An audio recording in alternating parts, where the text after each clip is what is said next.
프랑스 파리. 세계 최고의 연구진들이 모이는 국제기술보안회의장. 그곳에 한 젊은 여성, 프랑스 출신의 사이버 보안 전문가 클레르 마르탱이 모습을 드러냈다. 그녀는 확신하고 있었다. 한국? 기술은커녕 보안 의식조차 한참 뒤처진 나라. 차가운 미소로 한국 연구진을 흘겨보며 가벼운 조소를 던졌다. 하지만 그녀는 아직 모른다. 자신이 지금 결코 빠져나올 수 없는 거대한 함정의 입구에 서 있다는 것을. 공항에서 우연히 본 단 한 장면. 회의장에서 은밀히 퍼지는 설명할 수 없는 긴장감. 그녀는 점점 알 수 없는 불안감에 휩싸이기 시작한다. 한국이라는 이름 뒤에 숨겨진 믿을 수 없는 힘.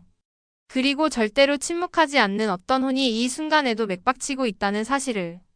평범해 보이던 하루에 찾아온 작은 균열은 곧 그녀의 모든 확신을 송두리째 뒤흔드는 거대한 파장을 몰고 올 것이다. 과연 클레르가 마주한 한국의 진짜 얼굴은 무엇이었을까? 그녀는 아직 상상조차 못한다. 자신의 인생을 송두리째 바꿀 단 하나의 만남이 기다리고 있다는 것을. 이 믿을 수 없는 이야기의 전말을 끝까지 확인하세요. 처음 한국을 향하는 비행기에 올랐을 때만 해도 저는 자신감에 차 있었어요. 이 조그만 나라가 무엇을 해낼 수 있을지 솔직히 아무런 기대도 하지 않았습니다. 전 세계 최고의 보안 전문가들이 모인 자리였고 저는 그들 가운데서도 가장 앞서 있다고 생각했습니다. 그리고 한국은 솔직히 말해서 초대받은 게 신기할 정도였어요. 공항에 도착했을 때 첫인상은 깔끔했어요. 그러나 저는 속으로 생각했습니다. 겉모습만 번지르르 하지 결국 본질은 다를 거야. 그리고 그렇게 가볍게 한국을 무시하며 발걸음을 옮겼습니다. 회의가 열리는 컨벤션 센터는 현대적이고 세련된 분위기였어요. 하지만 저는 그런 외관에 속지 않았습니다. 진짜 실력은 데이터를 보면 알 수 있다. 회의가 시작되자 각국 대표들이 자국의 최첨단 기술과 보안 체계를 자랑했습니다. 미국, 독일, 일본. 모두 이름만 들어도 알 수 있는 나라들이었지요. 그리고 마지막에 소개된 나라가 바로 대한민국이었습니다. 솔직히 말하면 저는 웃음을 참느라 애썼어요. 한국이 무슨 최첨단 기술을 논한다고? 그런 생각이 머릿속을 가득 채웠습니다. 그리고 그 순간 발표를 준비하던 한국 대표 연구진들의 긴장된 표정이 제 눈에 들어왔습니다. 자신들도 스스로를 믿지 못하고 있는 거야. 그때까지만 해도 저는 그렇게 확신했어요. 그러나 회의 중반 충격적인 일이 터졌습니다. 한국 연구진의 발표 파일이 유출되었다는 소문이 퍼졌어요. 모두들 수근거렸고 몇몇은 대놓고 비웃었습니다. 역시 수준이 그 정도지. 기초 보안조차 안 된 나라가 무슨. 저도 그런 시선으로 바라봤습니다. 한심하다 생각했어요. 한국 측은 사태를 파악하기 위해 분주히 움직였습니다. 그런데 이상했습니다. 당황하거나 무너지는 대신 그들은 눈빛을 더 날카롭게 빛내기 시작했어요. 그 가운데 한 젊은 연구원이 유독 제 눈에 띄었습니다. 이름도 모르는 무명의 연구원이었지만 그의 표정에는 다른 이들과는 다른 단단함이 깃들어 있었습니다. 그는 모든 시선을 뒤로 한 채 조용히 움직였어요. 컴퓨터를 두드리며 네트워크를 추적하며 단서를 모아갔습니다. 그 모습이 왠지 모르게 불편했습니다. 왜일까요? 저는 그저 구경꾼처럼 비웃고 있으면 될 일이었는데 그 젊은 연구원에 집중하는 눈빛이 제 마음을 조금씩 흔들기 시작했습니다. 회의는 계속되었지만 한국 대표단은 갈수록 공경에 빠졌습니다. 각국 대표들은 한국을 무시하기 시작했고 어떤 이는 공개적으로 비꼬기도 했습니다. 기술을 보호할 능력도 없는 나라가 무슨 첨단을 운운해? 애초에 초대 자체가 실수였어. 저는 그런 비아냥 속에서도 어깨를 펴고 고개를 드는 한국 연구진들의 모습을 지켜봤습니다. 그 무명의 연구원은 밤늦게까지 회의장을 떠나지 않았습니다. 혼자 남아 노트북 화면에 머리를 박고 뭔가를 집요하게 분석했어요. 저는 우연히 그 모습을 바라보게 되었고 알 수 없는 감정이 밀려왔습니다. 저렇게까지 하는 이유가 뭘까? 이미 다 끝난 싸움 아닌가? 그때 처음으로 깨달았습니다. 그들은 단순히 자존심 때문이 아니었어요. 대한민국이라는 이름을 지키기 위해 저 젊은 연구원은 온몸으로 버티고 있었던 것입니다. 다음 날 아침 상황은 더 나빠졌습니다. 언론에도 유출 사건이 퍼지면서 한국은 국제적인 조롱거리가 되었습니다. 회의장 로비에서 누군가가 한국 국기를 희롱하는 장면을 목격했을 때 저는 알 수 없는 분노를 느꼈어요. 이건 아니다. 하지만 저는 침묵했습니다. 제 역할은 그저 관찰자였으니까요. 그날 저녁 연구원이 회의장 한켠에서 저를 스쳐 지나갔습니다. 눈빛이 마주쳤습니다. 한마디 말도 오가지 않았지만 저는 느낄 수 있었습니다. 포기하지 않겠다는 꺾이지 않는 결의. 저는 알 수 없는 죄책감과 존경심이 뒤섞인 감정에 휩싸였습니다. 내가 무시했던 이 나라, 내가 하찮게 여겼던 이 사람들. 그들은 지금 세상의 비웃음 속에서도 스스로를 지키기 위해 싸우고 있었던 것입니다. 그리고 믿을 수 없는 소식이 들려왔습니다. 그 무명의 연구원이 유출 경로를 추적해냈다는 것이었습니다. 처음엔 믿기지 않았습니다. 어떻게 가능했을까? 모두가 포기한 상황에서 어떻게 그는 해냈을까? 회의장이 술렁였습니다. 모두가 당황했고 일부는 분노했습니다. 특히 몇몇 외국 연구진들은 불편한 기색을 감추지 못했습니다. 그들은 분명 무언가를 숨기고 있었어요. 저는 그때 직감했습니다. 이건 단순한 유출 사건이 아니라 대한민국을 억누르려는 더 큰 힘의 움직임이라는 것을. 그리고 그 모든 흐름을 그 작은 연구원이 온몸으로 거슬러 올라가고 있었던 것입니다. 이제 저는 알고 싶어졌습니다. 대체 한국이라는 나라는 어떤 나라인지, 왜 그들은 이렇게까지 꺾이지 않는지. 그들의 이야기는 제가 알고 있던 세상과는 완전히 달랐습니다. 그리고 저는 느꼈습니다. 무언가 거대한 변화가 다가오고 있다는 것을. 저는 그날 밤을 잊을 수 없어요. 한국 연구원이 유출 경로를 밝혀냈다는 소식은 생각보다 훨씬 더 큰 파장을 몰고 왔습니다. 회의장 안팎은 술렁거렸고 일부 외국 대표단은 얼굴을 붉히며 회의장을 빠져나갔어요. 분명히 이건 단순한 유출 사건이 아니었습니다.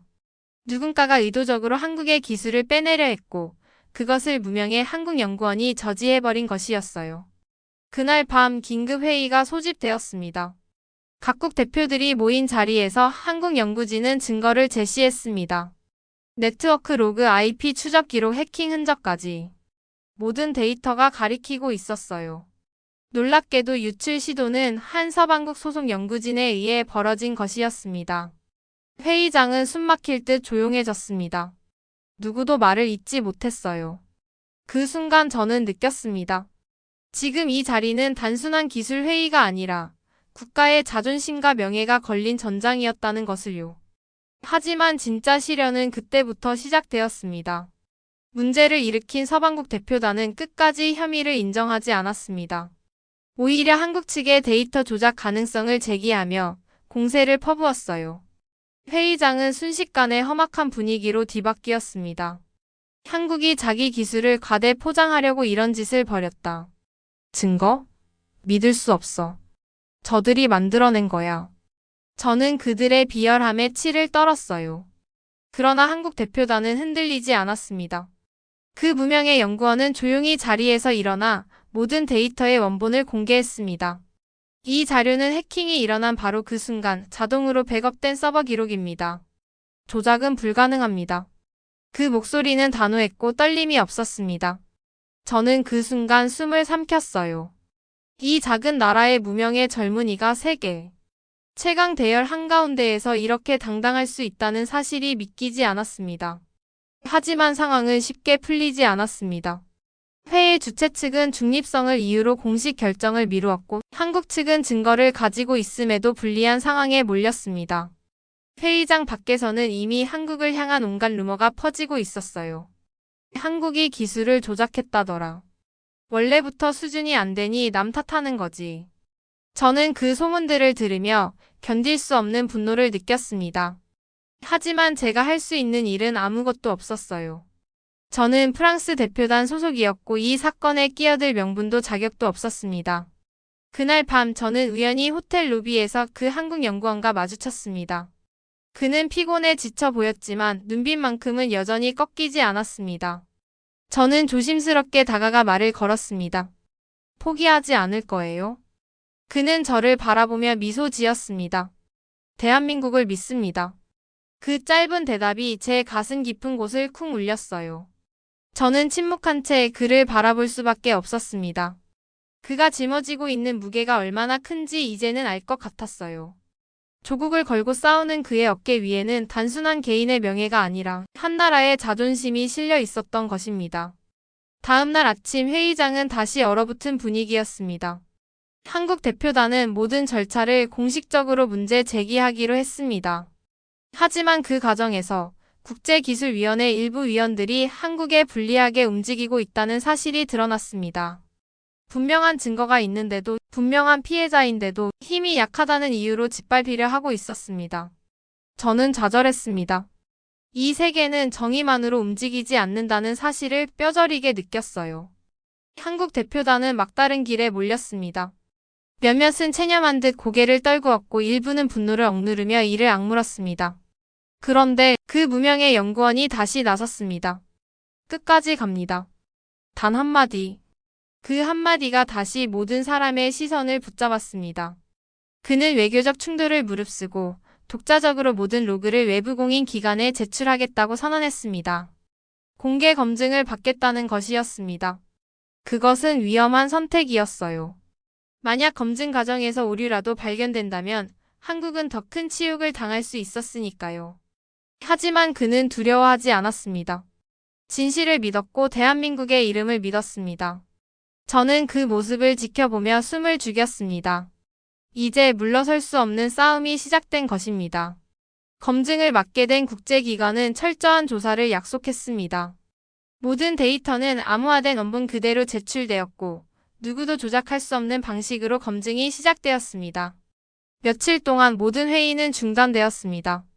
회의장에는 무거운 침묵만이 감돌았어요. 그 시간 동안 한국 대표단은 묵묵히 자리를 지켰습니다. 흔들림 없이 동요 없이. 저는 매일 로비를 오가며 그들의 모습을 지켜봤습니다. 그들은 조용히 서로를 격려했고 작은 실수 하나에도 서로를 감쌌습니다. 그 모습이 너무나 인상적이었어요. 저는 그때 깨달았습니다. 이 나라 사람들은 누구보다 서로를 믿고 끝까지 버틸 줄 아는 사람들이라는 것을. 마침내 검증 결과 발표일이 다가왔습니다. 회의장은 숨소리 하나 들리지 않을 정도로 긴장감에 휩싸였습니다. 모든 이목이 그 작은 한국 국기 아래 모인 연구원들에게 쏠려 있었습니다. 그리고 발표자가 입을 열었습니다. 대한민국 대표단이 제출한 데이터는 조작 흔적이 전혀 없는 순수 원본임이 확인되었습니다.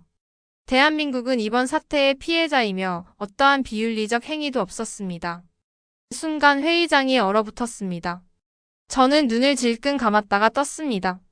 한국 대표단은 조용히 고개를 숙였어요. 승리를 외치지 않았습니다. 오히려 무거운 책임감을 아는 사람들처럼 조용히 그 자리에 섰습니다. 그 무명의 연구원은 미소조차 짓지 않았습니다. 그저 두 손을 가지런히 모으고 고개를 들었습니다. 저는 그 모습을 보며 숨을 삼켰어요. 이것이 진짜 강함이구나. 이것이 진짜 대한민국이구나. 이제 저는 확신합니다. 한국은 절대 흔들리지 않는 나라입니다. 그리고 저는 이 순간을 결코 잊지 않을 것입니다. 그날 검증 결과가 발표되던 순간을 저는 아직도 생생하게 기억합니다. 회의장에는 고요한 침묵만이 흘렀어요. 아무도 환호하지 않았습니다. 한국 대표단은 마치 처음부터 모든 것을 알고 있었다는 듯 조용히 고개를 끄덕였습니다. 저는 숨을 참으며 그들을 지켜봤어요. 왜 저들은 이렇게 담담할까? 왜 저들은 자축조차 하지 않을까? 그때 깨달았습니다. 그들은 처음부터 승리를 위해 싸운 것이 아니었어요. 그들은 진실을 위해 싸웠고 대한민국이라는 이름을 위해 견뎌왔던 것이었습니다. 회의장 밖에서는 빠르게 소문이 퍼지기 시작했습니다. 한국이 억울한 누명을 벗었다. 한국의 기술이 세계를 놀라게 했다. 한국은 결코 만만한 나라가 아니야. 언론들도 돌아섰습니다. 처음에는 비웃던 이들이 이제는 한국을 향해 존경을 표하기 시작했어요. 작지만 강한 나라 한국. 기술과 신념으로 세계를 놀라게 한 대한민국.